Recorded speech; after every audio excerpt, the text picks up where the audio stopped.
Hey, I'm so glad that you decided to come to another session. And today we're going to be talking about finances and financial stress. It's very exciting to be able to correlate how men relate to money and how they have erectile dysfunction problems. I have men coming to me with back pain. I have men coming to me with erectile dysfunction. These symptoms are nothing more than a uh, a telltale sign that they're having money problems. Your lower back is where people put their pain for lack of money. Is that exciting or what? And it happens in male and females. But the thing about that, more importantly, that it's not more important. Women and men are wired differently, and women put more value on one thing, men put it on another. Men put it on money, and the reason why is that's where they get their sense of value. That's where they get their sexual desires. And women do care about money. Let me tell you. I mean, I've had plenty of people dump the chump for the fact that they can't get any money, and or men that don't have any money, or they're living with their moms, or they can't even provide for themselves, let alone a pet.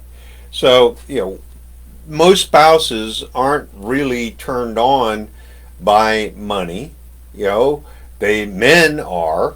So if you've ever had a conversation with men or overheard conversations with men talking to other men, it boils down to that they start comparing. What kind of job do you have? What kind of vocation do you have? How much money do you have in the bank? What kind of investments? What kind of toys do you have? And reality is that when men overcome that and realize that money is a tool, it's not an end all, then things get a lot better. And what happens is that they stop having erectile dysfunction and back pain. And I've definitely trained people and had people overcome a mindset of lack. And it's important. My feeling is that if there were more wealthy people in the world, then it would be spread around more. That top 5% controls 80% of the wealth in the world, and that's not really the way that I'd like it. I'd like a little bit more, yeah. But reality is we're never taught how money works. You didn't teach it in school. Your parents didn't teach it. If you were lucky to learn how to balance a checkbook. We aren't taught about making good financial decisions. You're going to have to pay for extracurricular type education, but how many people want to do that? They think that, you go to work, for 30 years, you get a gold watch, and bingo, you're set. Ain't going to happen, especially with this high inflationary period that we're going in and the recession that basically wiped out a lot of people in 2008. Our role models aren't teaching us how to make money. Is it a great secret? No. But understand that the rich people, wealthy people, they train their kids on how to create wealth, what to do with money, how to make financial decisions. And the only difference between a wealthy individual and a poor person is the type of investments and the type of savings that they have, and how they're spending their money. It's all about lack of education and lack of self-discipline in order to be able to overcome it.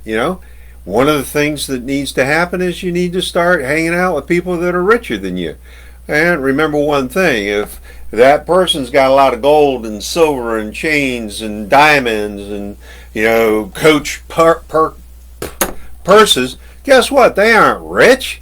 They're spending all their money on accoutrements, and that's not how you get rich. I've seen more rich people in overalls and talked to more rich people in overalls, and they weren't afraid to get their hands dirty. And those are the kind of people that you hang out with. They're the salt of the earth, And a lot of people, in order to justify that they don't have any money, is, money doesn't grow on trees. You're right, it doesn't. It grows in banks. It grows in investments. And, there's a lot of proverbs about money. And, if you have a poor mentality about money and you reject money, money's not going to follow you. That's just how it is. Money isn't everything. You're right, it isn't. But let me tell you, a lot of stuff is graded on money. You can't buy happiness. No, but you sure can rent it. And there's a lot of people that have a lot of money that rent it. And some of them are our leaders and our role models in today. Time is money. There's dishonest money. Wait a minute. Dishonest money? Money is a thing. It is neither positive or negative. It's just how you feel about it. And guess what? If you don't like money, it's not going to come to you easily. So I know that you're here for the absolute cure for money. So here it is. You ready? I'm just going to start reading them down, and you take which ones you want, because you're right. Whatever you believe, that's what's going to happen in your life. And I need you to comment down below after I give you these. I need to find out what your pain point on money is. What are some of the stumbling blocks you have? Is it investments? Is it savings? Is it how much money you're spending in bills? So let's just roll down it. Saying mantras about money. Doing meditation about money. Doing releases around money. Noticing every time you have that lack feeling, and then getting rid of it as fast as you possibly can. Changing your mindset about money. Learn how money works. Money works in a lot of different ways, rather than just I come by and I buy something and then bingo, I pay the bill. No, that ain't how it works. There's a lot more to money than just that. We need to be able to understand how finance works. What about interest rates? When should you borrow? What's good debt? What's bad debt? You need to understand that impulse buying is not your friend. Yes, delayed gratification is the key to wealth. Yeah, you need to learn that you have to have 4 piles of money. 4 piles of money are investments, retirement, bills, and savings. And notice I said bills out of 4.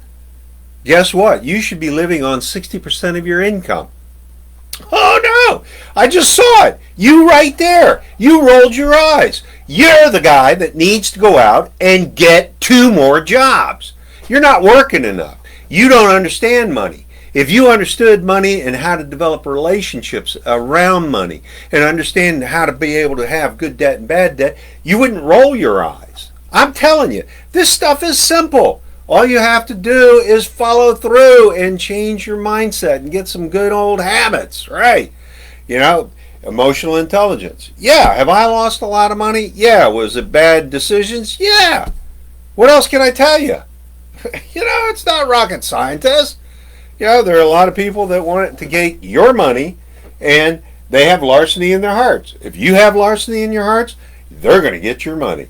But anyhow, go ahead and comment. You should be on fire right now as far as making a statement and whether or not you believe in some of the stuff that I said. I look forward to your comments, and you have an incredible day. And oh, by the way, I want you to be wealthy. And I've done videos on that, so enjoy them.